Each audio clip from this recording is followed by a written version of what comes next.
Meus amigos, que a paz de Jesus permaneça em nossos corações.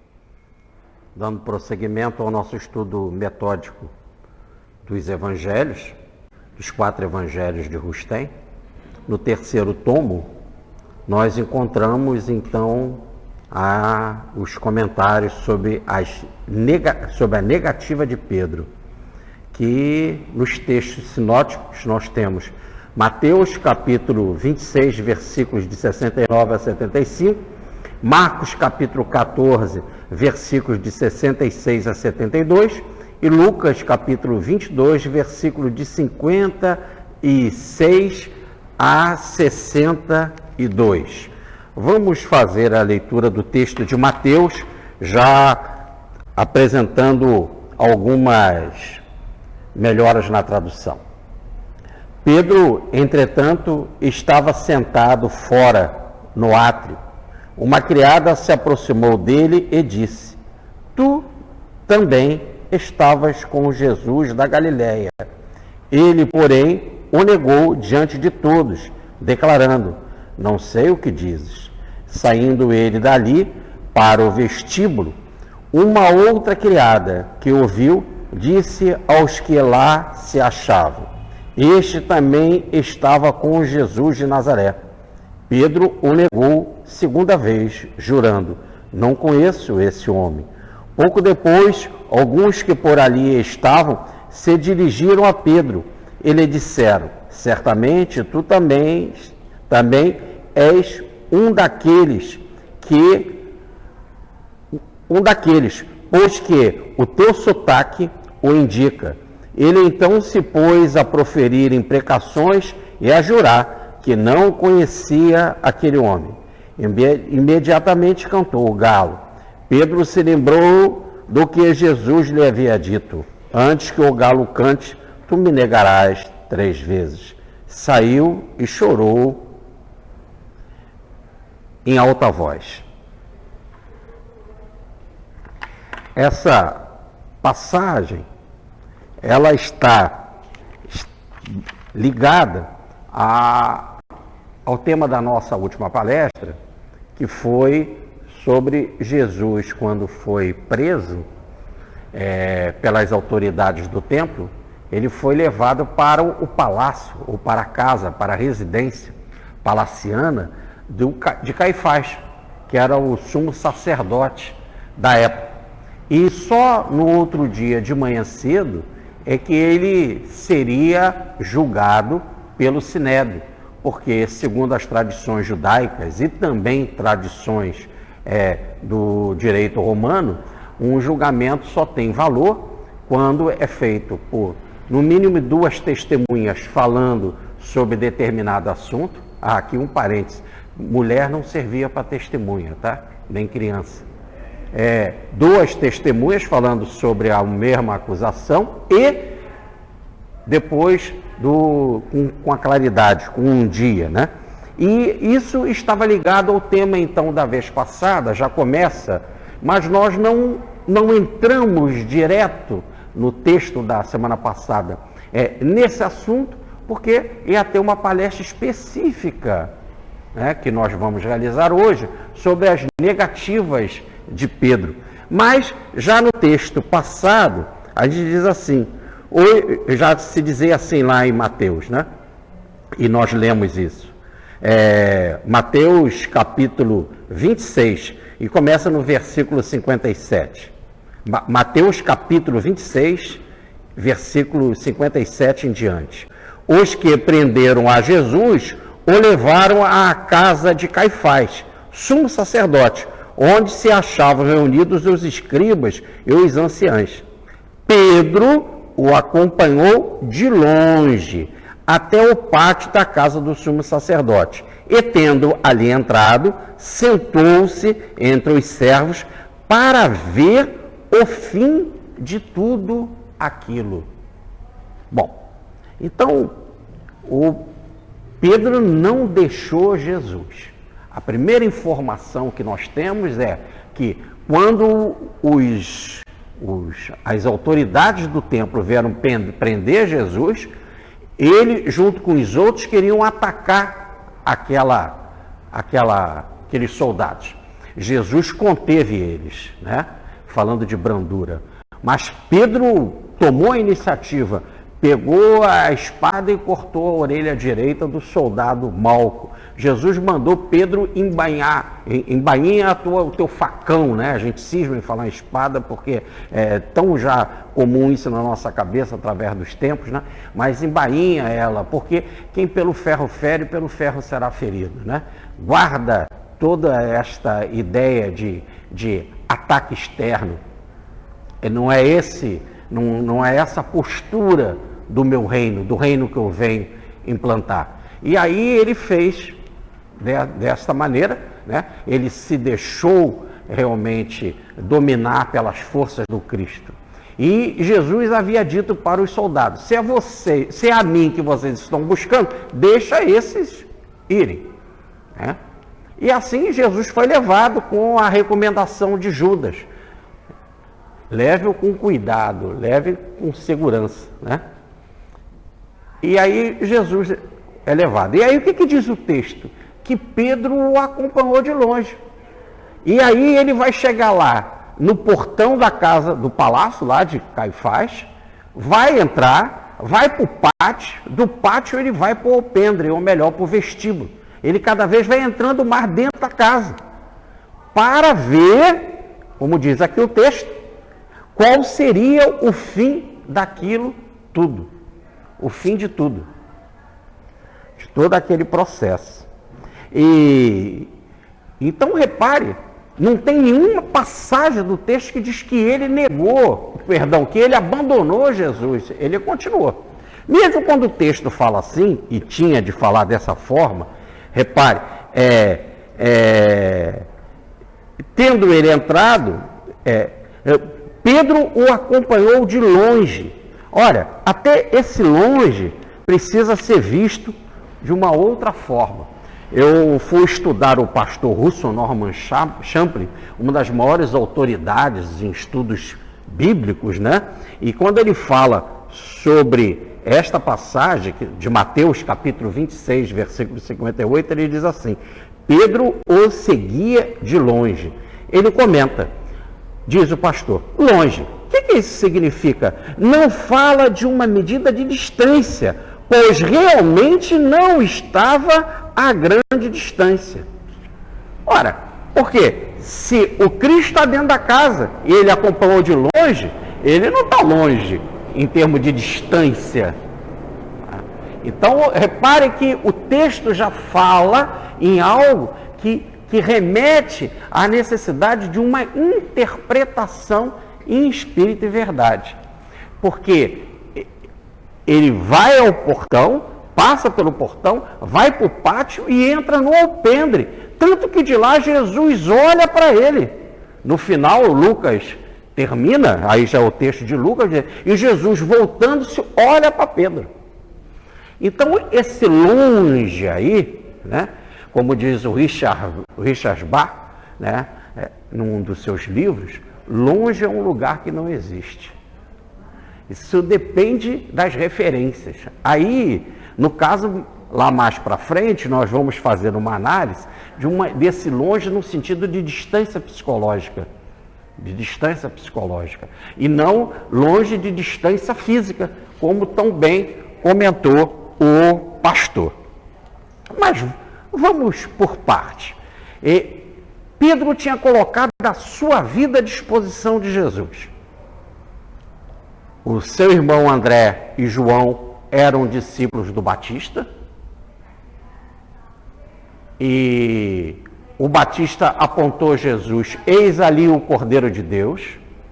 Jesus estava na outra margem do Rio Jordão. Eles vão para lá, perguntam onde Jesus mora e passam aquela noite com Jesus.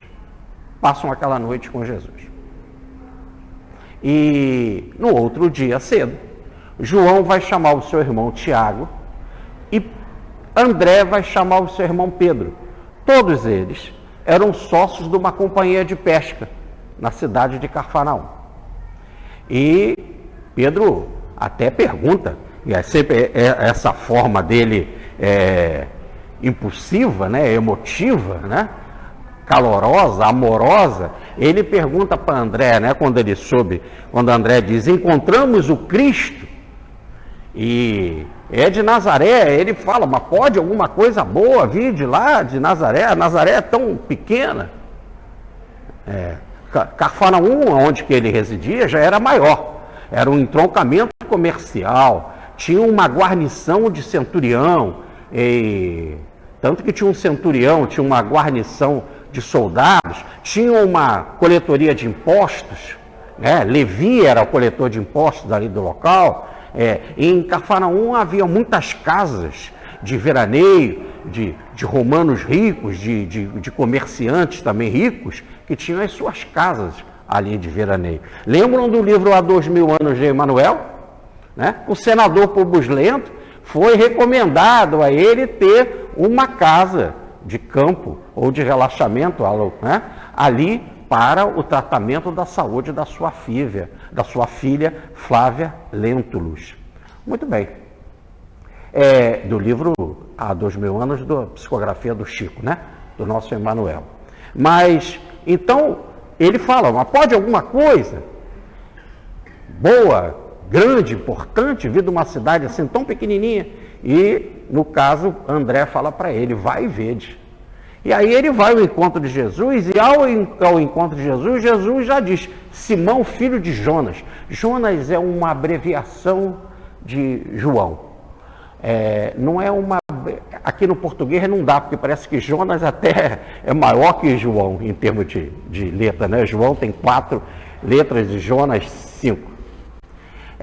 Mas lá no hebraico, sim. Mas é uma abreviação, não é no sentido diminutivo, de falar Joãozinho. É como se uma pessoa se chamasse de João, e eu não falava João. Eu falo assim, vai lá, fala com o Jô. Seria uma abreviatura, uma contração de João, tá certo? Como, essa é uma brincadeira que o filho do Simonal, o Simoninha, faz do Simonal, né? O Simonal, o pessoal chama Si. Fala com Si. É uma... do Zé, do José. Muito bem. Boa lembrança. Então, Jonas é essa contração. Então, Jesus diz, Simão, filho de Jonas, chamarás Pedro, pedra, Kéfas. Então, ali Jesus institui ele como pedra. Né? Muito bem. E aí, ele passa a se dedicar a Jesus. Ele deixa a companhia de pesca, o barco, os barcos, a rede, vai seguir Jesus. O quartel-general da casa, do quartel-general do lançamento da proposta messiânica, é na casa de Pedro. Jesus vai curar a sogra de Pedro. Aquela multidão era tão grande que não cabia na casa de Pedro, ficava pela praça. Ele tinha de passar por cima dos corpos. Tudo ali saindo da casa de Pedro. Pedro, então, fez da sua casa a casa para o lançamento do projeto messiânico. Prestem atenção. Tem uma passagem do Evangelho em que Jesus fala sobre, nós vimos há pouco tempo, sobre a missão das pessoas com relação ao novo reino, né? E ele então pergunta a Pedro, e nós, Senhor, que deixamos tudo para te seguir, o que vamos receber? Deixou tudo. Sua vida era de Jesus. A empresa, ele era casado, ele tinha filhas, né? No mínimo 2, porque está no plural. No mínimo 2. Não está no plural. E a mulher não ia com ele, as filhas, necessariamente. Tanto que ele era casado, ele tinha sogra. Mas deixou tudo para seguir Jesus. É um homem extraordinário. E foi o único que, no bom sentido, desafiou o mestre. Porque depois da ressurreição de Jesus, quando Jesus fala, Pedro, tu me amas? Ele, Senhor, eu te amo. Pedro, tu me amas? Senhor, eu te amo. Aí Jesus pergunta pela terceira vez, Pedro, tu me amas? E ele diz, Senhor, tu sabes todas as coisas. Tu sabes que eu te amo. Ou Jesus sabe todas as coisas ou não sabe. Se Jesus sabe todas as coisas, olha o desafio que ele fala. Se você sabe todas as coisas, se você não é ignorante neste ponto, você sabe que eu te amo. Ora, e é aquela passagem que aconteceu lá em Cafarnaum mesmo. E que Jesus diz a passagem, e ele lendo no coração dos homens. Jesus lia no coração dos homens. Então Pedro fala, leia no meu coração. Tu sabe todas as coisas. Tem que ter muita força para dizer isso. Então, e aí chega nesse capítulo que vem da negação de Pedro. Que as pessoas falam assim, sabe? Ele negou, ele negou, ele negou. Sem nenhum sentimento maior. Mas a gente fala assim, e é com muita naturalidade que se fala isso, e aí as revelações, os espíritos falam isso. E não quer dizer que os espíritos estejam errados. Espíritos de nível mais variado. Se não refletiu bastante sobre esse assunto, não tem ainda condição de compreender sobre esse ponto. Isso não quer dizer que muitos desses espíritos são inferiores à explicação, são inferiores à minha pessoa que vou dar essa explicação hoje aqui. Não, muito pelo contrário, são muito superiores. É que neste ponto, necessariamente, muitos talvez não tenham se debruçado como precisava debruçar. Fora que também há a interferência do médium, de algo assim tão vivo, tão forte, que o médium às vezes tem até dificuldade de captar e trunca, interfere no processo da comunicação. Muito interessante, muito interessante, eu aqui abrindo um parênteses, a pergunta 613 de O Livro dos Espíritos, e se é 613, já estamos falando da segunda edição, revista pela espiritualidade e ampliada, porque a primeira edição só tinha 501 perguntas, e é de 1857, essa já é de 1860, de março de 1860, revista, como diz lá, e ampliada. Na pergunta 613, há uma nota enorme de Kardec, porque o tema que estava se falando era sobre a evolução, se a gente vem do reino animal, se a gente vem do reino animal para um processo evolutivo, e Kardec bota a nota e fala dos espíritos. Há espírito que acha que a gente não veio do reino animal, segundo a dignidade humana. São mais coerentes com a dignidade humana, quer dizer, se é a dignidade humana, no sentido de você se sentir rebaixado vindo do animal. Essa dignidade aí tem muito da vaidade humana, né? Mas muito bem, há espíritos que pensam assim.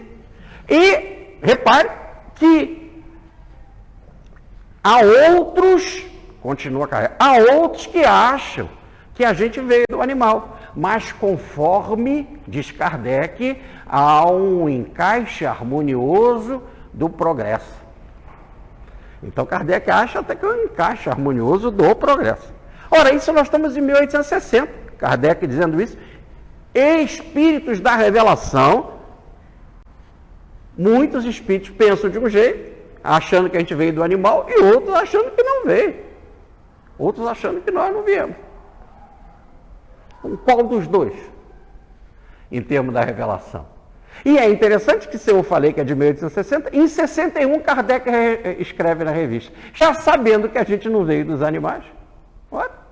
Então ele era mais coerente, Kardec, ou mais conforme à opinião daqueles que acham que a gente não veio da evolução dos animais, já contrariando em 1860 o que Darwin escreveu em 59, logo repudiando o processo, inclusive científico, a ciência, e que diz o próprio Espiritismo, na definição também de Allan Kardec, que o Espiritismo tem que seguir com a ciência. Mas parece que a ciência não estava estabelecida. Em 61, então ele acha que era mais digno achar que a gente não veio do animal. Ora, então, e esses espíritos, e Allan Kardec, evidentemente, estão muito, muito, muito, muito distante de nós, evolutivamente falando, tá certo? Apesar de que nesse ponto nós vemos aí uma falha no sentido científico e uma falha no sentido da concordância hoje universal da revelação espírita. Muito bem. Então, é a mesma coisa com relação ao tema da negação. Nós vamos encontrar muitos espíritos de alta envergadura falando ainda desse tema. E é bom que o fale, porque está se falando para a maioria do povo, e o povo está nesta fase de fazer projeção. É muito mais fácil a gente ler dessa forma, que Pedro realmente traiu Cristo, negou o Cristo, foi ingrato, porque a gente fala do que está cheio o coração. E com a mesma medida que a gente medir, a gente vai ser medido. E isso encaixa como uma luva. E em termos de lição moral, para a gente é muito bom. Qual o objetivo da lição moral? Tá vendo? Abre o teu olho. Porque você que se diz espírita, você que se diz cristã, né? Você que diz que gosta da sua mãe, dos seus irmãos, dos seus pais, será que você vai ser fiel na hora de um determinado processo? E aí? Né? E se entrarem na sua casa para prender o seu pai, você vai dizer que você é filho dele? E se vierem para perguntar quem é seguidor do Cristo, você vai dizer que você é? É aquele negócio, nós sempre comentamos isso na brincadeira pedagógica que o Ariston Santana Teles fez lá de Brasília, né? Lá de Sobradinho, né? Todo mundo é cristão até a hora que o leão chega. E aí, você continua? Então, qual é o impacto disso? Então, isso tudo é para pensar. Mas o texto, então, logo já diz bem claro. Olha que situação. Ele parte para cima do soldado, ele corta a orelha do soldado. Vamos falar em termos de bravura, dessa bravura aqui externa que não é a do cristão. Tá certo? E mesmo Jesus dizendo, deixa eles, deixa-os. Jesus manda, deixa-os para eles irem embora. Pedro não vai. E ele vai, acompanha de longe. Depois nós vamos apertar melhor esse negócio do longe, porque não é o longe, não é uma distância física, né? Mas ele vai para saber qual vai ser o fim de todo esse processo, de toda essa história. No fundo, ele não abandonou. E é a ordem do Cristo. Na lição passada, as pessoas esquecem disso. Jesus fala para os soldados, deixa eles. Se é a mim que vocês estão buscando, me leva, deixa-os. Então era para eles não irem, mas Pedro foi. E quando ele chegou lá, se deparou com essas perguntas. E nós vamos ver que cada vez ele vai se aproximando mais de Cristo. Então vejamos. Ele chega lá e a primeira coisa que ele chega é na portaria. Na portaria. Tinha a porteira lá. Na casa. E ninguém entra na casa de um palácio, de uma pessoa de autoridade, sem autorização. Tá certo? Sem autorização. Você tem que se identificar na portaria. Esse é um dos temas básicos aí da Lava Jato, que tem gente entrando no palácio sem ser identificado na calada da noite. Mas ali, repare que nem no sumo sacerdote que mandou matar Jesus, não chegou a esse ponto de desonestidade. A porteira exigiu identificação. Quem é você? Tá certo? Você é um deles? Então a primeira coisa ele teve de ir na portaria. Olha, a portaria já era um perigo. Já era um perigo. Aí ele entra e vai para o pátio. E lá no pátio tinha uma fogueira. Nós estamos em 14 de Nisan, nós estamos em abril, ali era 13 de Nisan, virado para 14, né? Era a noite de 13 para 14, logo frio. Frio. E a fogueira é para se aquecer, o texto diz mesmo, e Pedro foi se aquecer, e junto com outros que estavam ali, tá certo? E outros criados foram atrás lá, não se convenceram e foram perguntar se ele era também conhecedor de Jesus. Aí Pedro viu que estava meio complicado ali, o interrogatório não passava, ele foi para o vestíbulo. Ou melhor, ele entrou na casa, na parte já interna da casa, que seria a preparação para a escadaria, para ir para lugares mais altos da casa. E local agora protegido com teto. O que nós estamos vendo é que em todo o processo, ele cada vez está indo para o lugar mais perigoso, cada vez ele estava entrando mais dentro do palácio, em vez de sair ali, porque se fosse um covarde, como muitos colocam, logo quando a porteira perguntou, tu é um deles, ele falou, está desconfiado de mim. E quando o outro lá perguntou, tu és, eu te conheço, você é um deles, olha o teu sotaque, ele podia vazar, sair fora. Mas ele foi cada vez mais próximo. Chegou tão próximo que no último processo, o Cristo voltando, quer dizer, mudando a direção, voltando-se para ele, olha, o olhar do Cristo, tá certo? E evidentemente, se o Cristo olha para ele, ele olha para Cristo. Os olhares se cruzam. Então ele estava ali, ó, olho no olho com Cristo. Tudo bem? Agora, vamos para a análise histórica. O processo inicial. Todos disseram, nós vamos contigo, Senhor, nós vamos morrer. Não foi só Pedro que falou.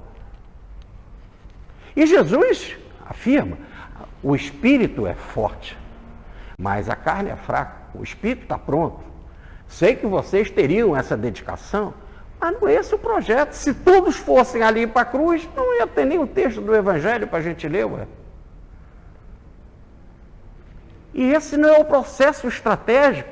Se fosse assim, os cristãos não colocavam nas portas das catacumbas vigias. Porque quando viam os soldados, por exemplo, os romanos, eles diziam, né? Olha aí, está chegando os soldados romanos. Eles vazavam, se escondiam. Se fosse para esconder, se não fosse para esconder, por que eles usam o símbolo do peixe, que ninguém sabia, para dizer, segue esse caminho, como por exemplo, eu vi, fotografei lá em Éfeso, né? Está aqui na pedra, segue esse caminho, peixe é o Cristo, e olha,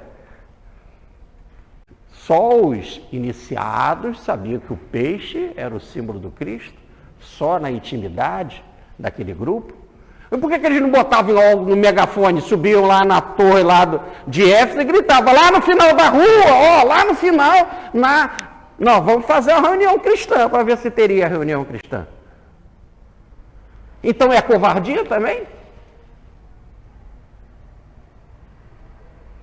Então todas essas coisas precisam ser, assim, analisadas, né? Por exemplo, Paulo viu Cristo na estrada de Damasco. Cristo disse, vai lá para a casa de um homem chamado Judas, na rua direita, e aguarda. Lá será dito o que você deve fazer. O Cristo vai procurar Ananias e manda Ananias curar Paulo, que estava cego. Ananias chega e cura Paulo. Paulo copia o Evangelho, agora ele viu Jesus e copia o Evangelho. E fica curado. Por ordem de Jesus, Ananias diz para ele, o Senhor me mandou ir, erguendo as mãos, tirou as escamas dos olhos de Paulo. E Paulo então foi para a sinagoga, achando que poderia pregar. E foi pregar na sinagoga. Lá na sinagoga de Damasco. Os caras caíram em cima dele. Você é um traidor, e procuraram um jeito para matá-lo. E ele entrou num cesto e jogaram ele por cima do muro. Ele fugiu. E aí? Covarde? Por que ele não ficou ali para morrer?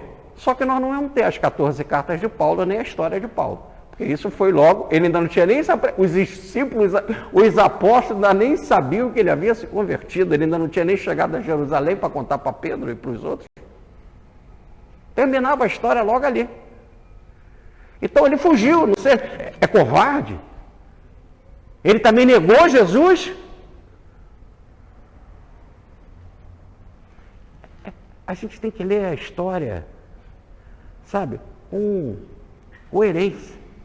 Aí nós estamos vendo Pedro indo por lá e a ordem que ele acabou de ouvir Jesus. Deixa, se é a mim que vocês estão buscando, deixa esses. E antes ele já tinha recomendado, quando eles falaram, nós vamos morrer, Senhor, para a cruz. E Pedro falou, com mais ênfase, nós vamos morrer, Senhor. E Jesus diz, não, Pedro, em verdade te digo, antes que o galo cante 2 vezes, tu me negarás 3. Aí as pessoas interpretam, tá vendo? Jesus está dizendo que ele é um covarde, que ele vai negar Jesus antes do galo cantar 2 vezes. O galo canta pela 2ª vez, já de 4 para as 5 da manhã. Tá certo? Tem até a música do Paulinho da Viola, que deixa isso bem claro. Galo cantou às 4 da manhã. Eu só não canto mais porque a minha voz pode querer tirá-los da concentração da palestra, né? Mas, então, por volta do amanhecer, é que eu canto o galo. Tá certo? Esse é o segundo cantar do galo. Então, Jesus está dizendo, antes do amanhecer, quer dizer, na hora que eu sair para ir ser julgado pelo Sinédrio, pelo Senado, até esse momento você já vai me negar 3 vezes. Quer dizer, o Cristo está sabendo que Pedro não era um covarde, que Pedro ia lá, ia acompanhar, porque se Pedro não fosse lá, Pedro não negaria, bastava ele vazar, foi preso, Jesus mandou, deixa esses no Getsemane, no Monte das Oliveiras, no horto. Pedro ia embora, foi ordem do Senhor. Mas Pedro continuou. E aí Jesus, já antevendo, diz, olha, você vai me negar. Por quê? Porque ele está indo para cada vez mais próximo de Jesus, numa situação em que a cruz era do Cristo. E a ideia é, você pode ler assim, tá vendo, seu covarde? Até as 5 da manhã tu vai me negar 3 vezes. Ou você pode ler de uma outra forma. Me nega, Pedro, 3 vezes. Quando o galo cantar, até as 5 da manhã, você vai me negar. Eu estou falando para você me negar. Tá certo? É completamente diferente. Então depende da leitura que você faz no mesmo texto. É que como a gente lê do que está cheio o nosso coração, a gente lê pela negatividade, porque nós somos atrasados e negativos. Nós fazemos assim. Nós traímos, nós negamos. Nós não somos fiéis. Aliás, a Bíblia fala isso, não sou eu. Não é caô de palestrante arrogante. É papo da Bíblia. Só Deus é veraz, todo homem é falaz. Todo homem é falso. Essa é a nossa estrutura de queda. A queda é um processo de negação a Deus. Por que caímos? Porque negamos a Deus, negamos a sua lei, negamos o seu amor, porque fomos arrogantes. É o filho pródigo, pai, me dê tudo aquilo que me pertence. Fui. E partiu e foi gastar com as meretrizes. Me dá o que me pertence, foi embora, largou o pai para lá, a casa do pai. Esse é o processo normal nosso. Está aí na raiz, o que Jesus fala no capítulo 15 de Lucas, na parábola do filho pródigo. O filho pródigo perdeu tudo. Pródigo nesse sentido, né? Saiu gastando tudo, perdendo tudo, daquilo que eram as condições de vida que o pai deu para ele. Lá no original fala, inclusive, assim, me dê aquilo que é da minha vida, que pertence à minha vida, que é meu. Ele dá a condição de vida. Ele perdeu tudo. Então, como a gente é assim, a gente lê assim. Eu costumo sempre falar um caso, mas aqui é bem próprio, vale a pena repetir, que é aquele pai que chegou para a mãe e diz assim, olha como teu filho é arrogante, porque toda vez que algum filho faz alguma coisa errada, ele é o filho da mãe ou o filho do pai, tá certo? Nunca é o teu. Olha o que o teu filho fez, olha só o que ele escreveu, olha só. Pegou a carta e leu. Pai, manda dinheiro. Olha como é que ele é arrogante, esse menino. Mas ele leu assim porque ele não queria dar dinheiro. Porque ele era a mão fechada. Tá claro? Então ele faz esse tipo de leitura. E a mãe diz assim, já que está dizendo que é o filho dela, e que filho dela que ela conhecia, e ela generosa, gosta de doar, ela falou, o meu filho falou assim? Deixa eu ver aqui. E ela leu a mesma carta, a mesma frase. Ela diz, pai, manda dinheiro. É pai, manda dinheiro? Ou pai, manda dinheiro? É a mesma coisa, depende de quem está lendo. Então, o caso da negação de Pedro é a mesma coisa. Depende de como você está lendo. Mas aí as pessoas dizem assim, não, peraí. No final de tudo, o Cristo, voltando-se, olha para ele. E quando olha para ele, ele cai em si. É a melhor tradução de Marcos para a frase que diz, logo... capítulo 70, versículo 72 do capítulo 14 de Marcos. Logo, cantou o galo pela segunda vez, e Pedro se lembrou do que lhe dissera Jesus, antes que o galo cante 2 vezes, tu me terás negado 3. A palavra é, e se lembrando, é mais forte na tradução, no original grego. Não que esteja errado em se lembrando, se lembrando, mas é mais, ele quer dizer, caindo em si, deixando realmente entender toda a revelação do mestre, então caindo em si, tendo consciência, tomou consciência, eu caí em si, tomou consciência, agora eu tomei consciência do que o Cristo disse, antes que o galo cante 2 vezes, tu me negarás 3. Aí ele entrou em si, e todo mundo fala assim, mas e Mateus? Lá em Mateus diz que ele então saiu dali chorando amargamente. E em Lucas, o Lucas termina e Jesus voltando, olha para ele. E ele olha para Jesus. E nesse momento, diz o versículo 62 do capítulo 22 de Lucas, e dali saindo, Pedro chorou amargamente. É essa a tradução comum. Essa é a tradução que todos fazem dessa passagem. Porque toda vez que você interpreta no sentido negativo a passagem da negação, em Jesus dizendo, está vendo, seu covarde, você vai me negar até de madrugada, até as 5 da manhã tu vai me negar 3 vezes. Aí o Cristo olha para ele, o galo canta, aí ele cai em si, toma consciência, rapaz, ele disse que ele ia negar, que eu ia negar, e eu neguei. Aí ele chora amargamente porque está arrependido. É uma interpretação normal. E o tradutor vai de forma coerente. O tradutor não é falso. O tradutor faz uma interpretação da passagem baseado naquilo que é o natural da vida. A gente nega, a gente se depara com os mestres, a gente vê que a gente está errado e a gente chora amargamente, se arrepende dos erros. Como a gente chora na hora da desencarnação. Caramba, tanta coisa que eu não fiz. Veja aquele poema do Malco. Senhor, as tuas leis divinas, quando eu desencarno, eu vejo tantas leis que eu não cumpri. A gente viu no poema do Vantuil de Freitas, né? Antônio Vantuil de Freitas. Então, que é o Malco. Agora, nesse caso, o Cristo olhando para ele. E agora você imagina, o cara tem essa coragem. O Cristo fala, deixa eles. Mas ele vai lá, passa pela portaria, passa pelo pátio, é interrogado, vai no vestíbulo, entra na casa, fica ali olho com Cristo. E o Cristo olha para ele só para dar assim, na hora da morte, aquela virada e dizer assim, eu não te falei? Eu não te falei que tu é fraco? Eu não falei que a carne é fraca? A gente quer colocar o olhar do Cristo como um olhar assim. Eu não te falei, Pedro, que tu não ia se dar bem? Que tu não tem força, Pedro? E o Cristo vai reerguer a sua igreja, como ele fala, em cima desse covardão. E a gente quer que até o olhar do Cristo seja aquele olhar que a gente faz. Que as músicas cantam. Eu ainda verei você rolar pela calçada. Aí a mulher não quis ele, né?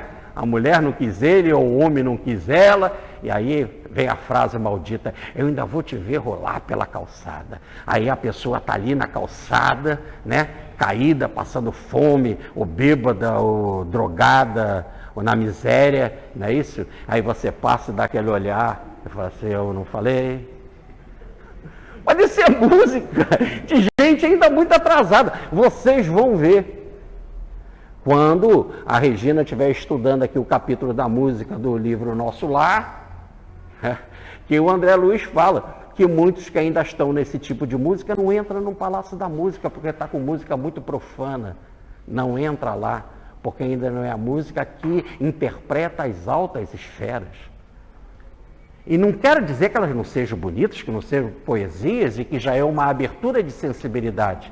Mas se chega de tristeza, se sente comigo nessa mesa de bar, me deu o seu ombro, né? Vou lá, como? É uma entrega à tristeza e vai por aí afora, né? Tem um outro que o cara canta, né? Que o cara cair, não procurei esconder, todos viram, fingiram. Olha, as pessoas são assim mesmo, são falsas. Pena de mim não precisava, porque a pena também é uma falsidade, ninguém tem pena, coisa nenhuma, né? Ali onde eu chorei, qualquer um chorava, uma dor da desilusão. E Chico Xavier coloca muito bem, a desilusão é a visita da verdade. O cara prefere ficar iludido do que receber a visita da verdade que ele estava com uma falsa ou um falso. Mas era ali, chorei, não procurei esconder, todos viram, fingiram, pena de mim não precisava.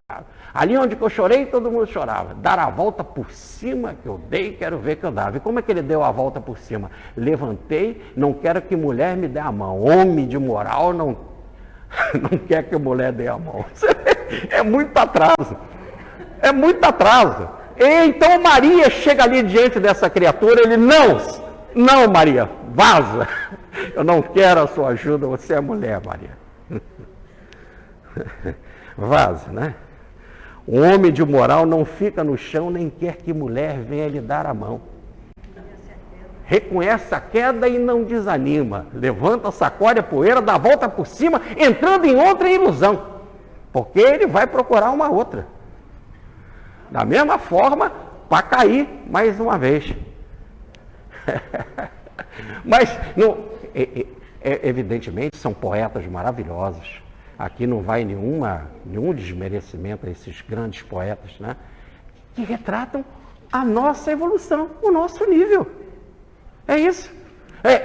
O Pietro Baldi, eu gosto sempre de dizer, fala do gênio Maquiavel, fala uma verdadeira bofetada na cara da humanidade. Maquiavel. Porque ele retratou o que nós somos. Ele retratou o que nós somos. O que os líderes eram e como os líderes devem se comportar para lidar com esse tipo de material humano que somos nós. Olha, começa a Renascença, o pensamento filosófico da Renascença, Maquiavel, o grande renascimento para mostrar ao homem quem o homem é. E o livro até hoje é usado nas grandes empresas para dar golpe, para ser duro, para ser duro e fazer aquilo que o Maquiavel recomenda o príncipe, recomenda o chefe. Porque é o nível da astúcia, você vai ser astuto. É isso que ele recomenda. Se quiser vencer, tem que ser assim. Tá certo? Tinha um quadro na televisão de um político que foi condenado, mas ainda não foi preso, que diz isso: não é meu o dinheiro, não é meu. Estava na carteira dele, mas não é meu. Cadê o dinheiro? Não é meu. E assim, era um quadro que tinha num programa de piada. O cara usa todos os métodos para dizer, não é meu. Esse é o nível que nós nos encontramos. Então a leitura que a gente faz da negação é assim, e fazemos essa leitura para o olhar de Jesus. Está aí. Olha lá. Ele olhou para Pedro e disse, está vendo? Agora você está desabado. E aí a tradução é automática. Vamos ver como é que está a palavra no grego? Eu fui ver no grego e além de ver como é que está a palavra, eu peguei a passagem em que o pastor fala, né? Chorar amargamente. Além da palavra ser diferente, aqui, e só aqui que ela é colocada, né? Só nessa passagem que ela é usada, e daí a observação que deveria se ter já era para os caras desconfiarem, porque várias vezes tem o chorar na Bíblia, né? Por exemplo, o menor versículo bíblico é João capítulo 11, versículo 35. E Jesus chorou no caso de Lázaro. Não da morte de Lázaro, mas como as pessoas se comportavam diante da morte, né? Num total desconhecimento. E aqui era para se desconfiar, porque aí é chorar, mas só nessa passagem que ela está escrita de forma diferente. Não era para ficar atento, mas não, as pessoas vão e interpretam como chorar amargamente. Diz o pastor Russell Norman Chaplin no primeiro tomo, analisando Mateus na página 615. Chorar amargamente. Chorar em voz alta. Diferente do vocábulo chorar ordinário, que significa chorar no sentido de derramar lágrimas. Então aqui a explicação é que a palavra quer dizer, Pedro chorou, mas aos gritos, gritando.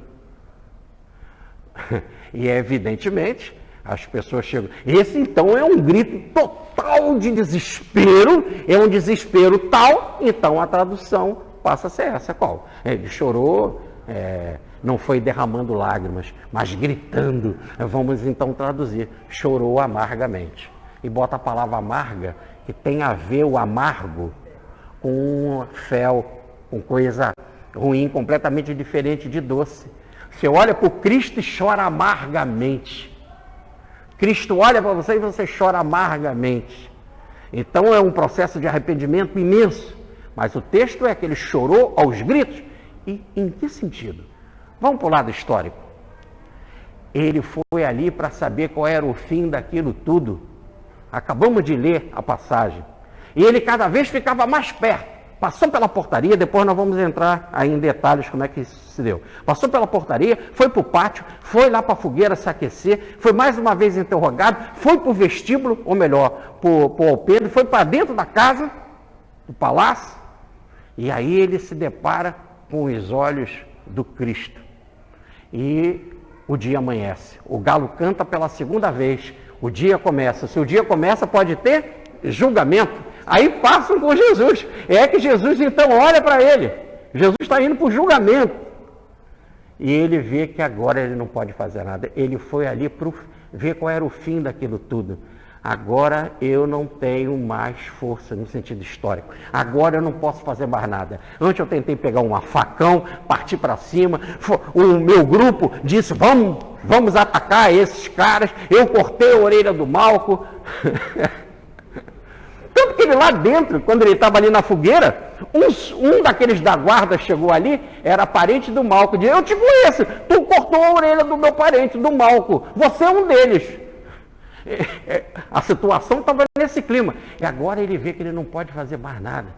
Que era aquilo mesmo que Jesus falou. Agora eu estou indo para ser julgado, e ser julgado na mão daqueles caras que Pedro sabia que não eram amigos do Senhor, não eram realmente partidários do Senhor.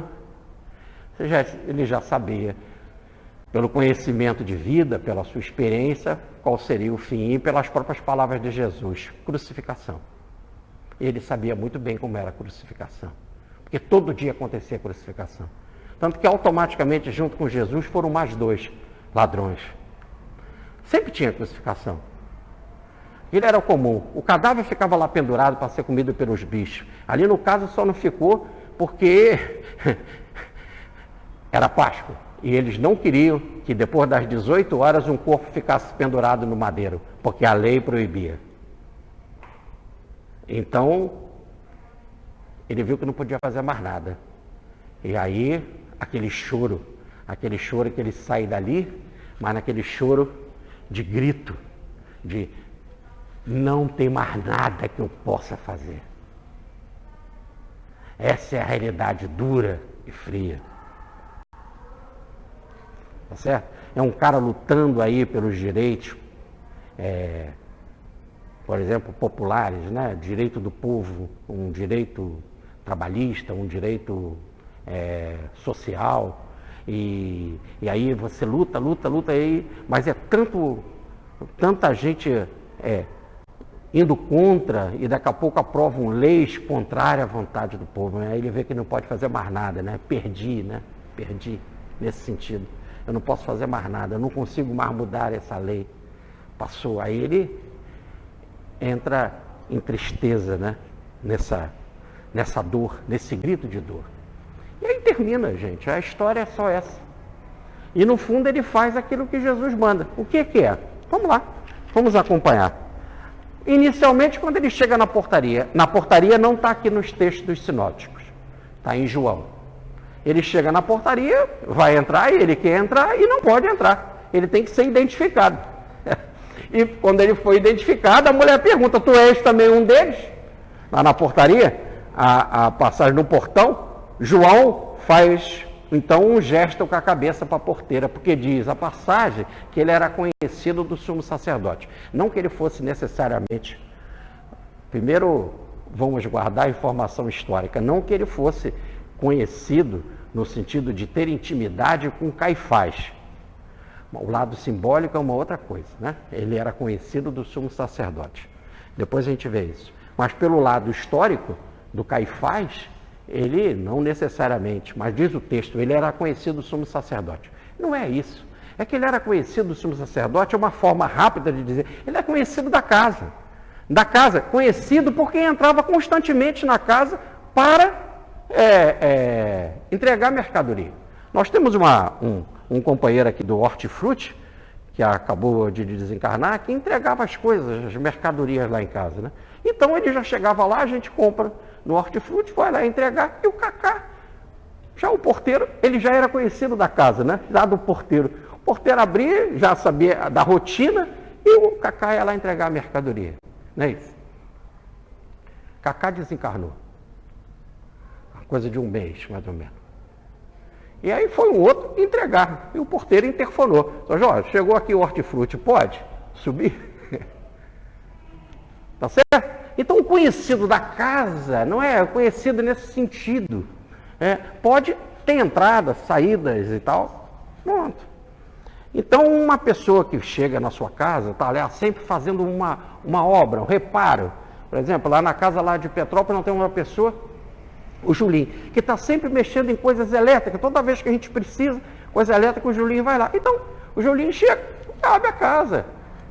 Não é que ele seja meu amigo, não sei nem o nome dele. Só sei que é Julinho.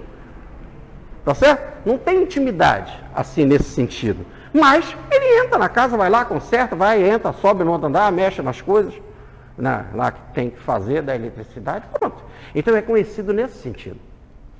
Muito bem. Tanto que João entrou. Mas por que ele era conhecido? Conhecido porque ele que vendia peixe. Eles tinham uma companhia de pesca e os peixes eram salgados. Eu falei que lá em Cafarnaum tinha inclusive um entroncamento, no entroncamento da estrada, né, tinha uma guarda romana com um centurião que tomava conta ali. Por quê? Porque tinha imposto e rendia muito dinheiro. Qual o dinheiro? Secagem de peixe. Tanto que lá diz, companhia de pesca, e diz mais, tinha empregados. João, Pedro, eles tinham empregados. Tá lá, os empregados estavam costurando a rede. Mas depois o sujeito fala, assim, com a maior coisa, Pedro, pescador pobre, miserável. Não quer dizer que era rico. Tá certo? Não quer dizer que era rico, mas tinha uma companhia de pesca, inclusive tinha empregados. Tinha barco, tinha a sua casa, eu fui lá ver a casa dele, a casa era grande. O espaço da casa era grande. Bom, muito bem. Então, o peixe chegava lá e talvez quem fizesse esse trabalho fosse João Evangelista. Daí, o conhecimento. Ele entra. E Pedro chega. E Pedro não era conhecido. E a porteira indaga se ele era um deles. Como é que você vai entrar aqui? Quem é você? Você é um deles? É natural. É assim que se faz no prédio. Você vai entrar lá em qualquer casa. Por que você vai entrar aqui? Não é isso? Ora, Pedro faz um gesto, João já estava lá dentro, e João faz um gesto com a cabeça para a porteira. Um gesto de deixa entrar, deixa, esse é conhecido meu, pode deixar. E a porteira, então, confiando em João, quando ele faz o gesto, permite que Pedro entre. Então, essa é a primeira negação, ali na portaria. Aí ele passa, estava frio e ele foi para a fogueira. Mas acontece que é uma coisa interessante, quando ele foi para a fogueira, para se esquentar, porque estava frio, é bacana também esse lado simbólico, né? Ele foi se esquentar.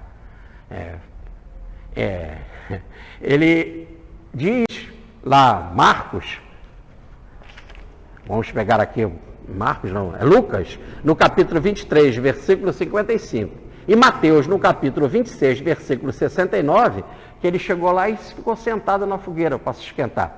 Mas de João, no capítulo 18, versículo 25, que ele estava de pé na fogueira. Muito interessante esse cuidado com esse detalhe. Ele estava sentado ou em pé? Ele estava nervoso, sentava e levantava, ficou claro? Estava estava pilhado, como a gente fala, né? Estava com uma energia descontrolada. Então ele sentava, mas levantava, sentava e levantava. Isso, os que estavam ali, e quantos que foram prender Jesus continuaram ali para ver também o que iria acontecer. Aqueles que eram da guarda, e que eram da guarda mesmo da casa para proteger, e com casa com muitos criados, viram aquela reação.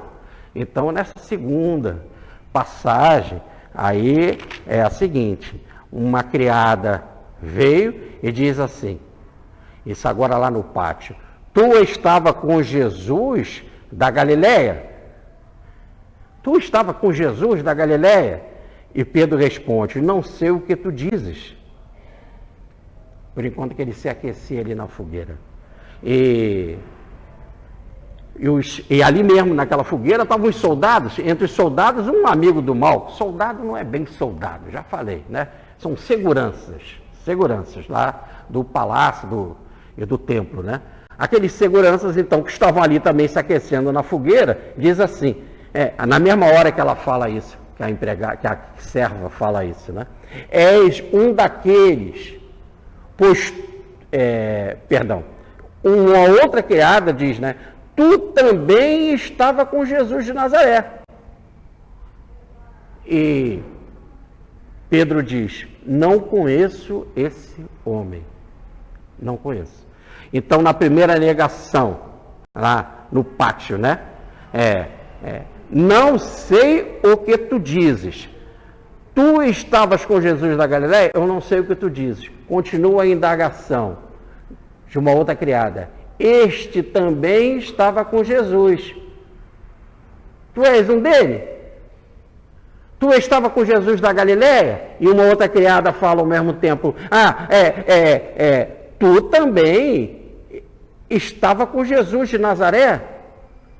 E Pedro responde, não conheço esse homem. Mas foi na mesma hora.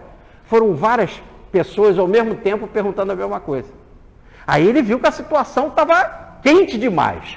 Mais quente do que foi procurar fogueira para se esquentar, e a situação ficou mais quente agora, nesse sentido da aproximação da verdade. Ele então sai de lá e vai para o vestíbulo, vai para dentro de casa, tentando se afastar daqueles empregados. E na cabeça dele eram empregados que estavam incomodando ele, um fofoqueiro, né?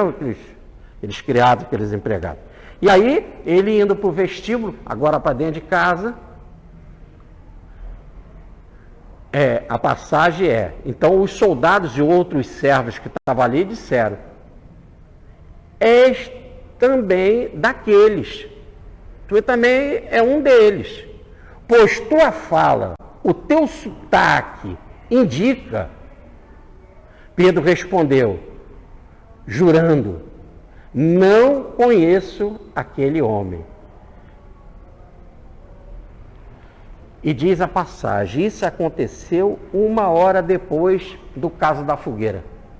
Então, inicialmente, ele vai na portaria, passa pela portaria, teve de receber o gesto de João pedindo à porteira para deixar ele entrar. Ele é indagado pela primeira vez, tu também é um deles? Ele diz, não, não sou.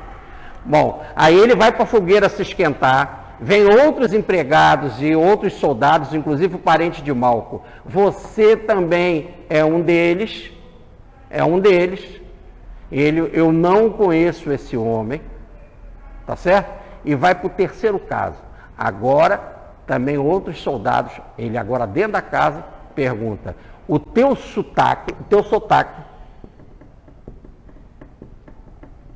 a tua fala, o teu sotaque, diz que você é um galileu.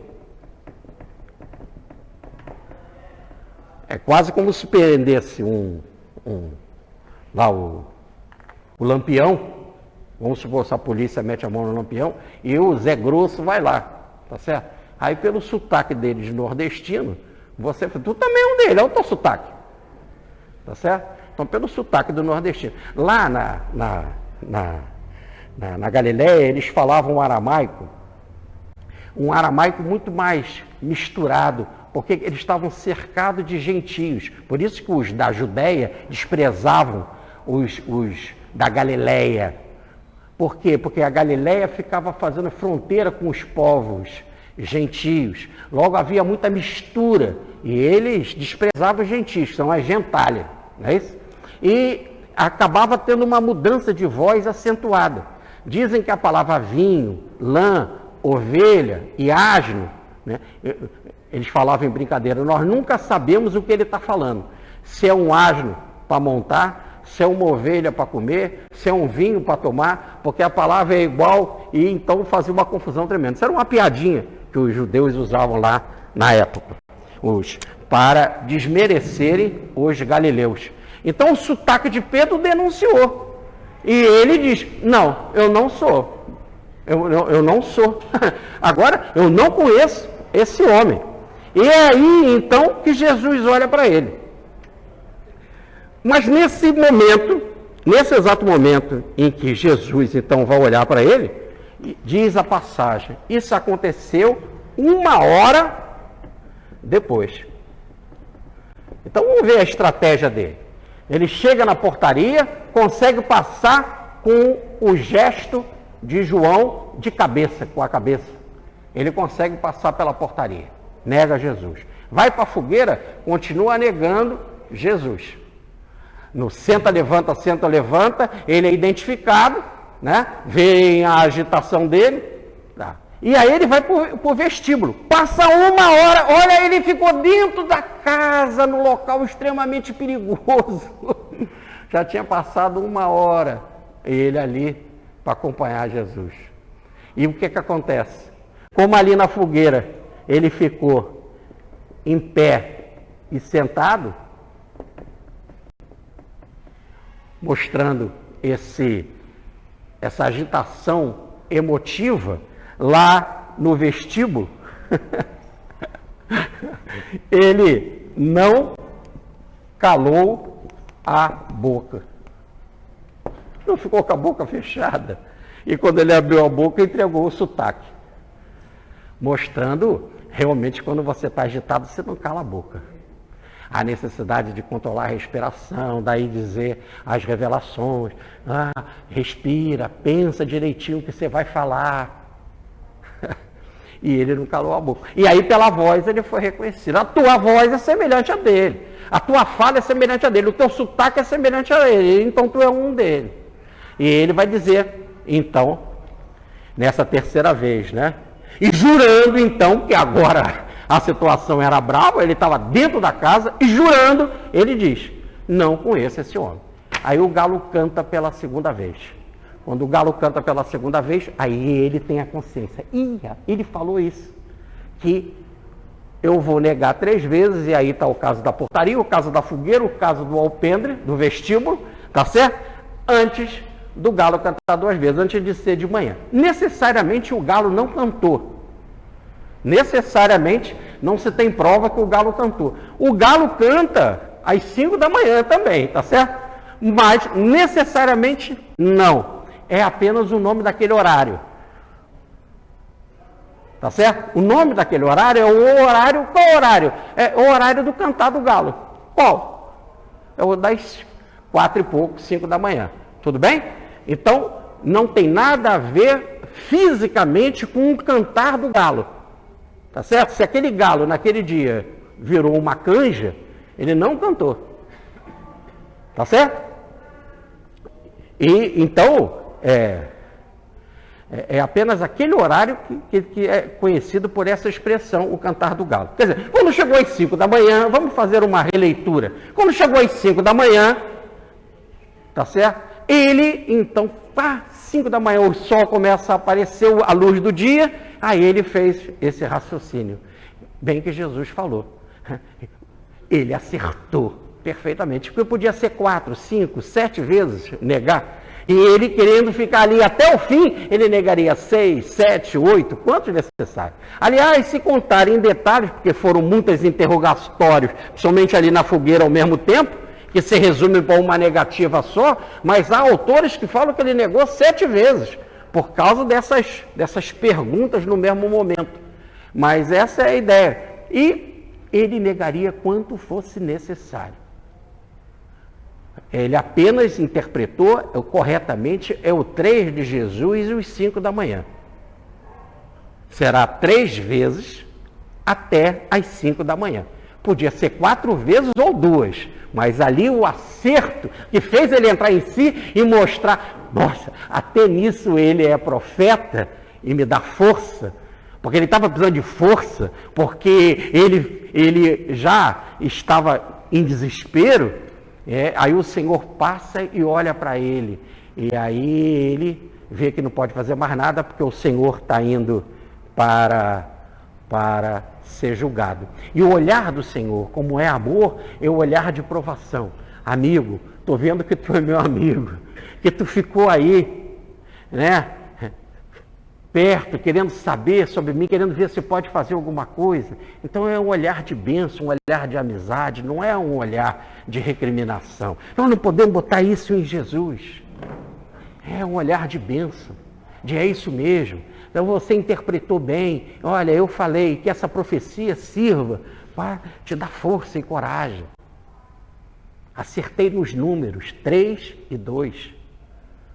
3 para o galo, 3 para a negação e 2 para o galo. Tá certo? Muito bem.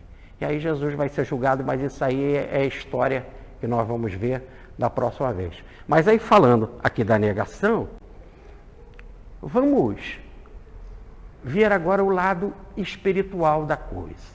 E aí que é o mais importante. Aí que está o pulo do processo.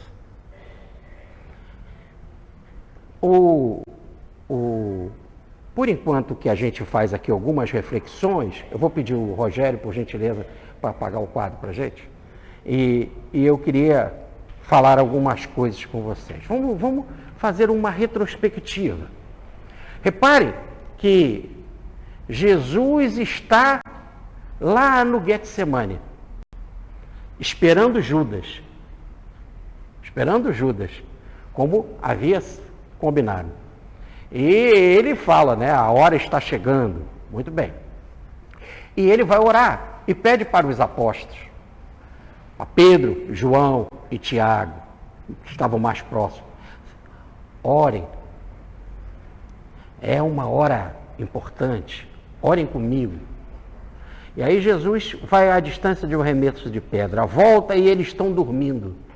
E diz a passagem, vamos pegar aqui, e achando-os a dormir, disse em especial, no caso, a Pedro, dorme, Simão, pois que não pudeste velar 1 hora. Está em Marcos capítulo 14, versículo 37. Vamos para a frase de Mateus.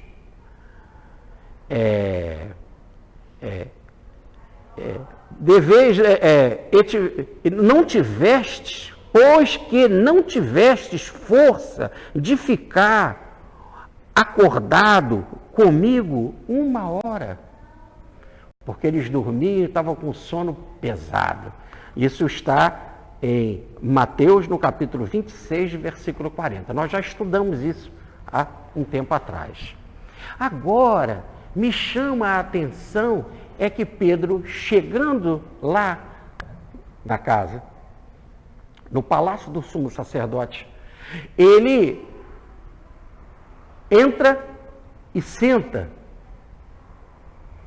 E depois diz a passagem que 1 hora depois, o Cristo olha para ele. E ele ficou o tempo todo para saber qual era o fim daquilo. E ali ele não dormiu. Então, eu acho que as frases precisam ser ligadas dessa passagem. Dormes, Simão, não pudeste velar 1 hora sequer comigo? E agora mostra bem o texto. Ele entrou, sentou na fogueira, e ficou ali, depois foi para o vestíbulo e tal. E é interessante que vem essa frase, 1 hora depois, e ele estava ali atento. E Jesus olha para ele, ele olha para Jesus. Então conseguiu, agora ele conseguiu fazer o que Jesus falou. Orar 1 hora sequer, velar, ficar atento 1 hora, ficar com Cristo. Será que você não pode ficar comigo, velar comigo? Olha a frase de Marcos, velar comigo 1 hora sequer. E agora acontece isso. Ele fez. Então me chamou a atenção. Outra coisa que me chamou a atenção é o olhar do Cristo. O Cristo olhar como o final do processo. E Pedro ficou ali para ver o fim. O fim me chamou muita atenção. O fim de uma missão, o fim de uma encarnação, o fim do antissistema, ver o fim. E ele foi lá para ver o fim. E o fim termina com o olhar do Cristo. É muita coisa para a gente pensar e refletir. Aonde que ele foi ver o fim? Ele foi ver o fim no palácio do sumo sacerdote. E como agora a gente está entrando numa explicação, não mais histórica, que nós já acabamos de fazer, mas numa explicação em espírito, um comentário em espírito e verdade, pelo lado místico, nós temos que ver que está lá em Hebreus, da carta de Paulo, no capítulo 5, versículo 10. E Jesus é sumo sacerdote da ordem de Melquisedeque. Muito interessante que no fim é o olhar do Cristo. E se no fim é o olhar do Cristo, e o Cristo é o sumo sacerdote, então há outro lado místico, um lado espiritual. Pedro está entrando na casa do sumo sacerdote, na casa do Cristo. Muito bem. Agora vamos pensar no sumo sacerdote histórico. Quem era o sumo sacerdote? O sumo sacerdote era a autoridade de todos os sacerdotes. Era ele o único que entrava no Santo dos Santos, no local mais sagrado do palácio, da casa divina, do templo divino. Era o único que podia chegar lá no Santo dos Santos, no local mais sagrado. E ali pronunciar o nome de Deus, o Yahvé, que é o próprio Jesus. Ele pronunciava ali. O pronunciar o nome de Deus tem que ter a voz, a fala, o sotaque correto. E o texto fala em sotaque, em fala.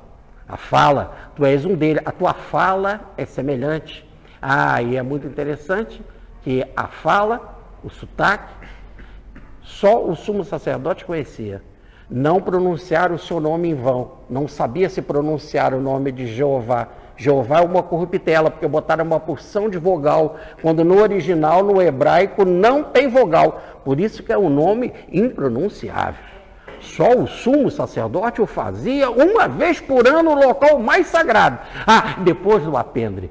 Depois você passa do apendre. Depois que você passa do vestíbulo. A entrada do templo.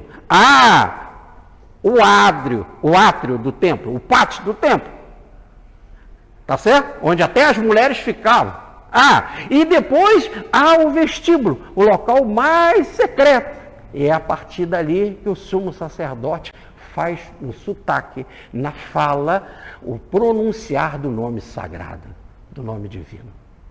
Então, somando isso tudo, eu estou achando esse caso do negócio do Pedro muito parecido. São coisas interessantes que a gente pode, então, unir. Então, sem mais delonga, vamos por uma interpretação em espírito e verdade. E aqui vale para a nossa reflexão de algo novo. Para refletir. Para meditar porta dentro da alma. Ele chega no palácio do sumo sacerdote. Como diz a carta aos Hebreus, no palácio do Cristo. É a visita em que o Espírito cada vez mais vai mergulhar dentro de si. Nós somos, como diz Ramakrishna, alma agitada.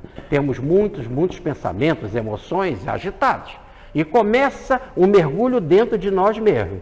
Num processo inicialmente de dispersão, a gente começa uma meditação. E aí vai afunilando o pensamento até chegar no centro,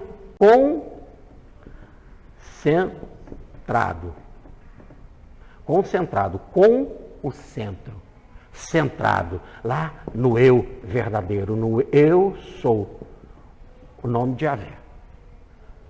Você chega no eu verdadeiro. E agora, quando você sai da dispersão e passa por um processo de meditação e vai afunilando o pensamento, até aquele momento em que você chega no centro, aí você chega no centro, você contempla, ou tem a visão crística. Esse é o resultado do processo de interiorização, de entrar na sua casa, na casa divina. E não é nada estranho, porque nós vimos na vez passada, o tema da condenação do Cristo era: se destruir, dizer, esse templo eu erguerei em 3 dias, e não por mãos humanas. Não tem nada a ver com mão humana, é só trabalho divino. E aí, depois da ressurreição, eles foram entender, de João, no capítulo 2, versículos 19 e 20. Que aí eles foram entender que ele falava do templo do seu corpo. E nós analisamos aqui a passagem de Paulo da vez passada, em 1 Coríntios, no capítulo 3, versículo 16. Não sabeis que sois templo de Deus e o Espírito de Deus habita em vós? Então é isso. Pedro está entrando na casa divina. Primeiro ele está agitado. Fica em pé, levanta, fica em pé. Daqui a pouco serena, senta. Vai cada vez entrando mais, passando da portaria para o pátio, do pátio para o vestíbulo. E aí é que ele se depara com o olhar do Cristo. Cada vez vai entrando mais num processo de aprofundamento. Mas vocês poderiam dizer assim, não, para. Se é um mergulho no mundo interior, por que aquela tensão toda dos empregados, dos criados, perguntando a ele, tu conhece esse homem? Tu conhece esse homem? Tu também é um galileu? Você estava com ele no jardim? Pergunta, fala João, o evangelista. João fala assim, nós não estamos estudando João, mas João fala, tu também estava com ele no jardim? Você é um galileu? Eu te conheço, você cortou a orelha do soldado? Mal. Muito interessante. É assim mesmo que acontece. Toda vez que nós vamos de meditação em meditação, mergulhando dentro de nós mesmos, vêm os criados do sumo sacerdote. Vêm aqueles que tomam conta do templo do Senhor para fazer o teste, o grande teste, a grande prova de iniciação para saber se você tem condição de romper aquela e subir um degrau ou entrar para um processo mais adiantado. Então vocês querem ver? Depois que Adão e Eva foram expulsos do paraíso, foram colocados querubins com espadas flamejantes para proibir a entrada, para que os revoltosos não entrassem no paraíso e não o tomassem. E não tomasse a árvore da vida e tivesse o dom de perpetuação da imortalidade, mas de respeitando a lei divina. Então guerreiros foram tomar conta. Esses guerreiros nós encontramos na expulsão de Lúcifer, como diz lá, que era um anjo que queria ser maior do que Deus, que as leis divinas. Ele e 1/3 dos seus correligionários, dos seus seguidores, da mesma ideia, quando Miguel, o arcanjo Miguel, como está no Apocalipse capítulo 12, lutou contra eles e expulsou-os do paraíso. Está aí, anjo guerreiro, protetores, porteiros, toma conta da entrada. É bem a explicação do que se passa. São os testes iniciáticos. Esses testes iniciáticos vão sempre, chega numa hora, o galo canta para você. Ei, daquilo que você já percorreu, você chegou na portaria, o galo canta, você vai para o pátio, o galo canta. Assim, o galo cantar tocou a sineta, igual o do colégio, tocou a sineta, está na hora de entrar para a sala e fazer a prova. Vamos ver se você passa. Se você passar, muda de série. O galo canta. E por que o galo canta? O galo canta porque o galo, em todas as religiões do mundo, é um animal de iniciação. O galo é a imagem do sol, e ele representa o sol. Tanto que ele canta na hora que o sol nasce. Aí a ligação dele com o sol. Mas vocês querem mais? Quando Mitra nasce, o galo canta. Quando Mitra nasce, o galo canta. E quando Mitra nasceu? No solstício do inverno no hemisfério norte. Precisamente 23, 24, 25 de dezembro. 25 de dezembro, o galo cantou quando Mitra nasceu. E a Igreja Católica pega o mesmo princípio do galo cantou para Mitra nasceu, daí Mitra ser uma personificação do galo, o galo canta para anunciar o nascimento de Mitra, daí as religiões mitraístas, ou mitraísmo. Ora, a mesma coisa veio, e agora vocês vão ficar assim, ó. Essa é a grande verdade. Também a igreja usou esse mesmo dia, como o galo cantou para Mitra nascer, o galo canta para a missa do galo para Jesus nascer. A missa do galo fala do nascimento do Cristo. Mas se você quiser, vai lá para o templo de Delfos e vai encontrar a mesma coisa. E vai rodando por aí afora. E você pode chegar na África. E Joãozinho 30 fez até o enredo. O Olorum, Senhor do Infinito, ordena que Obatalá faça a criação ou a ordenação do caos. Ora, isso é na filosofia dos irmãos africanos. E veio-se na forma de galo.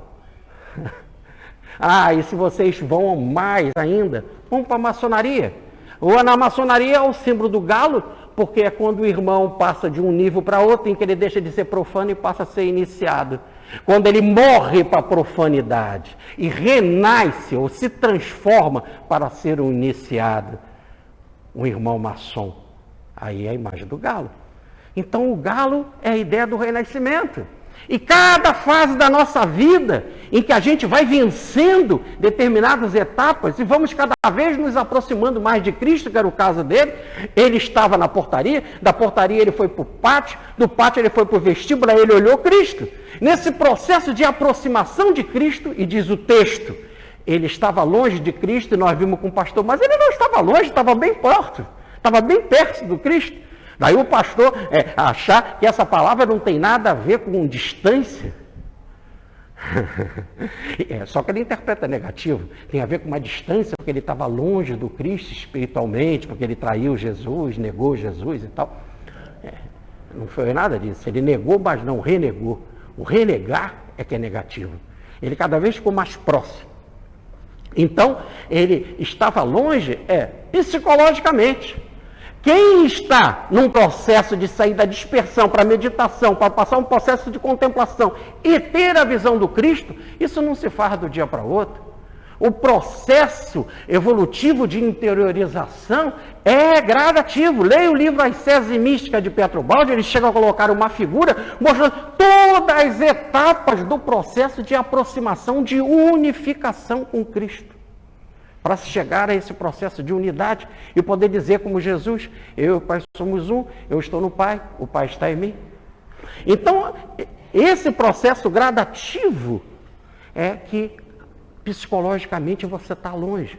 Mas quando você vai cumprindo as etapas, você vai se aproximando. Só que ele já cumpriu toda a etapa de aprendizado. Ele ficou 3 anos com Cristo. Ele doou toda a vida dele para Cristo. Ele doou o seu barco, ele doou a sua empresa, ele deixou momentaneamente a família, não abandonar, renegar a família, mas deixou a família para também dividir tempo com Cristo. Quando ele fez todo esse derrame de amor a Cristo, e que ele chega ali no final do todo o processo, ele chega então agora na porta do palácio do sumo sacerdote. Repare que a palavra sacerdote quer dizer o dotado da graça divina. Aquele que é cheio da graça divina. O sujeito é sumo sacerdote, ele é um superdotado da graça divina, é um superdotado de Deus. Ele agora chega ali, na portaria. Ele já tinha feito todo um percurso de trabalho, de desprendimento, de aprendizado, de experiências com Cristo. Agora está ali, para entrar no palácio. Primeiro teste, a porteira pergunta. Vamos ver o que a porteira vai perguntar. Você é um deles? E ele diz que não. Mas João faz um gesto com a cabeça. João já estava lá dentro e ele entra. Muito bem. João é um símbolo da intuição. É um evangelho à parte. Nós aqui estamos estudando os evangelhos sinóticos. João é um evangelho à parte, um evangelho místico. João é o símbolo da intuição. Aliás, quando fala dos quatro seres do Apocalipse, Mateus está na forma de homem, Lucas está na forma de boi, Marcos está na forma de leão e João na forma de águia. Voa alto. É intuição. Por isso que agora ele é na porteira da casa do Cristo, o gesto é com a cabeça, é gesto da intuição. Vem para o mundo intuitivo. Começa agora uma fase em que se percorreu, como diz o Balde no livro das Sese Místicas, a fase de sensibilidade, toda a fase instintiva, racional, e agora chegou na fase intuitiva. Esse é o ponto. Dessa fase intuitiva vai para um processo de unificação, cada vez mais, a unificação, o processo místico de unificação, que o Balde, nesta vida, disse que estava entrando. Muito bem. Como ele fala no livro As Sese Místicas. Então, quem comanda esse processo para ele entrar no mundo da intuição plena é o gesto da cabeça de João. O símbolo da intuição, o símbolo da águia é que faz o gesto para ele entrar. Ele entra agora num novo patamar, depois de ter passado o teste da portaria. No teste da portaria, ele deixou de ser profano naquele nível e passou a ser iniciado no mundo da intuição. Quem o guiou, quem foi o seu mentor, quem foi o Virgílio que guiou Dante pelo inferno, quem foi a Beatriz que guiou Dante pelas primeiras partes do paraíso, quem foi Bernardo que guiou Dante pelas partes mais profundas do paraíso. Cada hora nós temos os nossos mentores, até no final você olhar para Cristo, ver Cristo e o Cristo olha para você. Esse é o processo. Aí ele precisava se esquentar e foi para a fogueira. Nesse novo processo vem a fogueira. Diz o professor Pietro Baldi, me surpreende, está no livro Asnúrio, me surpreende Allan Kardec no livro dos Médios, me surpreende quando ele relaciona a intuição com a ética, com a moral, que fala do médio tem que ter moral, o médio tem que se transformar, o médio tem que ter honradez, o médio tem que ser sincero. E Pietro Baldi me surpreende no sentido de fico encantado, é isso que eu percebo. E aí ele então explica de forma plausível, profundamente demonstrável, que a intuição tem que ser, como está no livro As Naures, afetiva. Intuição e amor e afeto têm que funcionar juntos. Por isso que ele foi para a fogueira para se esquentar. Para o afeto, para a generosidade. Diz ele no livro As Noures. Ele fala da importância do médio tomar banho, do médio se esfregar, da água ser gelada, de cuidar da alimentação, de evitar a carne pesada, e etc, etc. Ele fala, mas ele diz, nada nos aproxima tanto da fonte, desta voz, dessa sua voz, desse sotaque, dessa fala, do que um ato de bondade.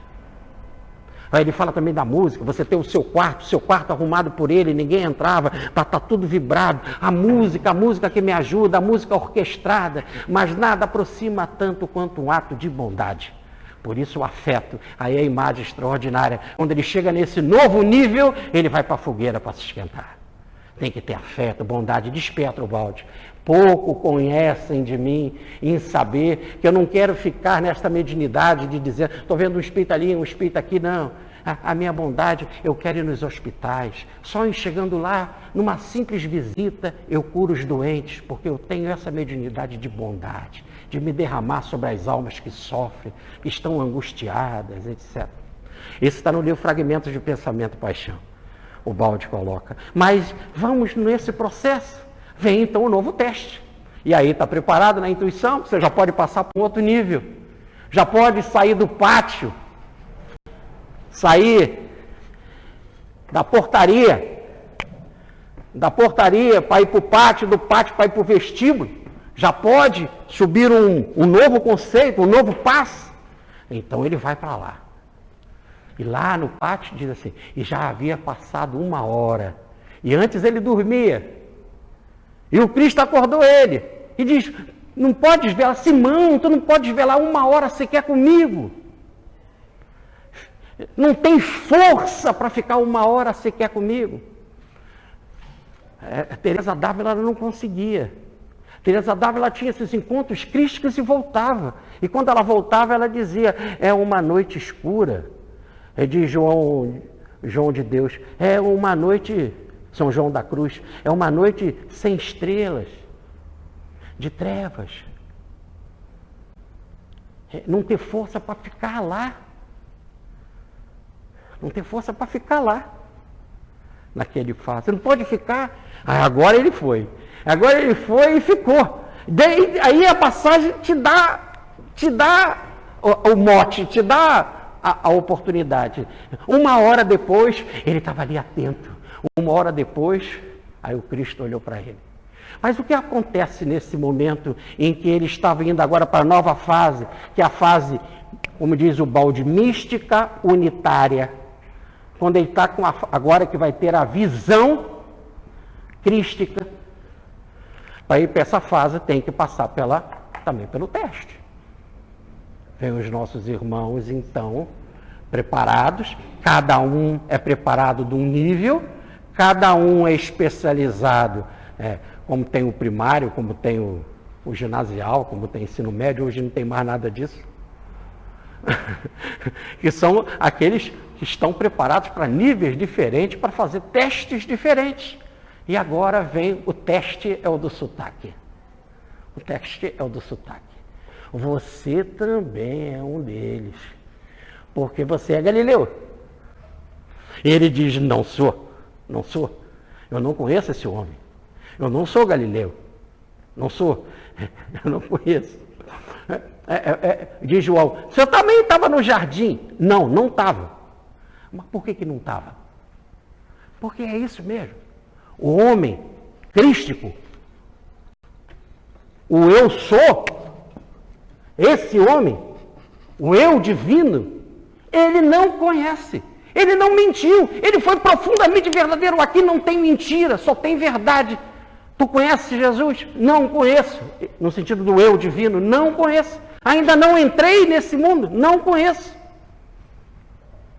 Você também é um deles? Não sou, ainda não sou. Continua verdadeiro? Aí ele continua e fala, mas o teu sotaque, quer dizer, ele já estava tão evoluído que o sotaque dele era bem parecido. Era bem parecido com o do Cristo, mas não é ainda. Mas você não estava no jardim com ele? Não. A palavra jardim é ficar no paraíso. Jardim do Éden, de João. João é preciso tecnicamente. Você também não estava no jardim com ele? Não, eu não estava no jardim com ele. No jardim do Éden, no paraíso, eu não estava. Mas você também não é um Galileu? A palavra Galileu quer dizer jardim fechado. Você está completamente fechado dentro de você? Não, eu ainda tenho, ainda antes, eu ainda tinha a minha dispersão. Eu sentava, levantava, meditava. O sentar é meditar, é o zen. Nós já explicamos muito isso, né? Eu esqueci de dizer aqui, sentar é meditar, é o zen. Mas sentava, levantava, eu ficava ainda dividido. Então, eu não sou ainda desse jardim fechado. Eu não sou desse paraíso. Eu não sou ainda um conhecedor. Eu sempre trabalhei a palavra conhecer no sentido do ato sexual. E Adão conheceu Eva e nasceu Caim. Eu ainda não conheço esse homem. No sentido de conhecer, de me relacionar intimamente com ele, de ser um com ele, ainda não sou. Ainda não posso dizer, eu e o Cristo somos um. Para mim, viver é Cristo. Ainda não posso. Então, ele não negou nada. Aqui não há nem negação, nem renegação. Aqui só há verdade para o processo evolutivo. Mas o teu sotaque, porque ele cada vez está subindo mais, passando do mundo intuitivo, instintivo, o mundo da sensibilidade, o mundo da razão, o mundo da intuição, o mundo da unificação. Cada vez ele está num processo de maior aproximação até poder ter a visão. E por enquanto que ele não tem a visão, ele não conhece. Por enquanto você não tem a visão crística, você não conhece. Então ele não negou nada. Ele falou a pura verdade do processo de interiorização.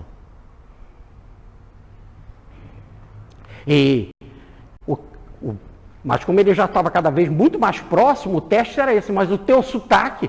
E se ele diz, eu conheço esse homem, a minha voz é dele, eu sou sua voz, isso é arrogância. Isso é vaidade? Então dizer a humildade, dizer realmente eu estou num processo de aproximação, mas ainda não cheguei, isso é humildade. Isso é a realidade. Isso é a realidade, não é falar daquilo que você não é. Imagina eu chegar aqui e dizer, eu sou mentor. Eu estou ferrado. Na semana passada uma companheira disse aqui, o mestre Jorge, eu falei, cortei na hora. Coisa do inferno. Isso é uma loucura. Então, isso é verdade. E aí vai uma distância para Pedro imensa. Ele estava falando a verdade. Ainda não tenho esse acasalamento com ele. É um processo. Aí eu quero, mas o sotaque? O sotaque foi ótimo. Aí na hora que falou do sotaque, o sotaque é a fala. Mas a tua fala é parecida com a dele. E Pedro Baldi vai chamar a voz dele de a voz divina, a voz crística. A voz do Cristo ele vai chamar de sua voz. Mas é a sua voz, é parecida a sua com a dele. É parecida, mas não é, que nem Danorex. Parece, mas não é. Parece, mas não é. Ainda não é. Mas vamos para, por exemplo, no filme A Grande Síntese de Pietro Baldi, que mais uma vez eu vou passar em mente, lá no nosso encontro no seminário de Pietro Baldi. Aparece a dona Hilda Tavares falando, da esposa do Clóvis Tavares. Pietro Baldi ficou hospedado lá na Escola Jesus Cristo. Ela o conheceu ali, e ela dá um depoimento do filme, era tão bom estar perto dele, ele era humilde, a fala dele, era tão humilde, ela fala assim, tão humilde, ela faz, como que aquela voz ficou, é bem parecida, mas não é, tá certo? É parecido, mas não é. Aí ele diz, não, eu ainda não. Aí, é nesse exato momento, então, em que a voz está parecida, em que a voz entra pelo ouvido, o ouvido é o útero da voz. É difícil isso? O ouvido, seu útero da voz. O espermatozoide vem e entra pela vagina. O espermatozoide entra pela vagina e chega no útero e a pessoa fecunda e nasce uma vida. Não é assim? O espermatozoide entra pela vagina, toma o útero e nasce uma vida. O espermatozoide da voz, a vibração da voz entra também pelo ouvido. Entra pelo ouvido e lá dentro você escuta a mensagem. E se a mensagem faz efeito em você, se ela fermenta em você, se você aprende a mensagem. E Pedro aprendeu a mensagem porque a voz do Cristo entrou e o Cristo diz o que parece de mim. o que vos parece? E ele diz, tu és o Cristo, o Filho de Deus vivo. Depois o Cristo pergunta, e vocês vão me deixar também? E ele fala, mas aonde que nós vamos, Senhor, se tu tens palavras de vida eterna? A voz entrou pelo ouvido, ele captou nesse útero sagrado e gerou dentro dele o Cristo. A mensagem fermentou, fez processo, renasceu. Então, lá nesse processo mais íntimo, mais profundo, já entrando lá na glândula, próximo ali na glândula pineal, ali no processo depois mais profundo que vai gerar depois o ponto mais alto da cabeça, que é o chakra coronário, que os hindus chamam de lótus de 1000 pétalas. É quando ele se abre e você se cristifica, ou então ao-budado. Você se transforma de Siddhartha Gautama em Buda, no iluminado. Buda é o iluminado. Agora você se ilumina, porque o olhar do Cristo chega a você. E você olha para Cristo. Os olhares se encontram. E você, naquele fogo do olhar do Cristo, no fogo do olhar do Cristo, você se deixa levar. Esse é o processo gradativo. Mas aí o Cristo olha para ele. Quando o Cristo olha para ele, ele dá aquele choro de grito. O choro de grito. Choro de grito. Venci. Lutei pra caramba. Foi difícil. Passar por toda essa escadaria do antissistema. Passar por todas essas perseguições, por todas essas minhas quedas, por todas essas minhas lutas, por tudo isso. E agora está diante do olhar dele. Completei, vi e olhei o fim. Cheguei ao fim. Vim aqui para ver como era o fim. Agora o fim é a unidade com Cristo. Olho no olho. Num processo de integração total. E é tão fantástico isso, é tão fantástico, que não é um choro de amargura, como eles traduzem. Porque não pode estar amargo de fel quando ele vê Cristo. É bem-aventurado os que choram. Mas os que choram, não é que chora porque tem dor, porque está com fome, porque não tem um pão, porque não tem um agasalho. É bem-aventurado os que choram porque subiu no monte. Bem-aventurado os que choram, como Teresa d'Ávila. Choram porque querem estar com Cristo. Choram porque querem estar nesta unidade e não sair dessa unidade. Quando ele chega nesse ponto, é aquele choro, um choro bem-aventurado de grito de alegria por estar um com Cristo, de ter vencido. Só que a vida passa com o professor Pietro Baldi. Ele vai para a cruz, quando é o Pedro. A vida passa como o Pedro, e ele vai para a cruz. E aí tem muitas encarnações. Encarnações, inclusive, de queda, encarnações com problema financeiro, encarnações no Egito, encarnações na Índia, encarnações na Europa, encarnações junto com Francisco de Assis, e ele vai, até que ele vem como professor Pietro Baldi. Em 1940, ele conta como vai ser a morte dele. Ele só vai desencarnar em 71. E ele diz, em 1940, que em 71, a última coisa que vai acontecer é Cristo. O ponto final é Cristo. A última palavra é Cristo. O que ele vai escrever é Cristo. Ele tem essa consciência. Aí ele vem e começa a contar. Aí chega o último capítulo, né? Que é o adeus e a bem-vinda à irmã morte. Aí ele vai, agora ali, vai para uma casa.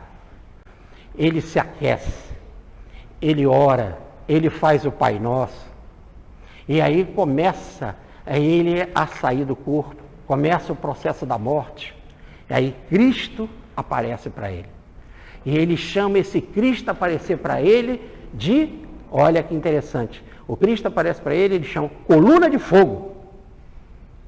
Coluna de fogo. Aí o Cristo aparece para ele, ele escuta a voz do Cristo, ele vai para o ambiente da Galileia, ele vai ali para toda aquela situação, para a ressurreição, vai para o Tiberíade, e ele termina na Galileia, lá no Jardim Fechado. Agora ele é um galileu, verdadeiramente. E aí ele vê Cristo, e ele sai do corpo, e ele se transforma nessa coluna com Cristo e segue com Cristo. Muita paz. Fique com Deus.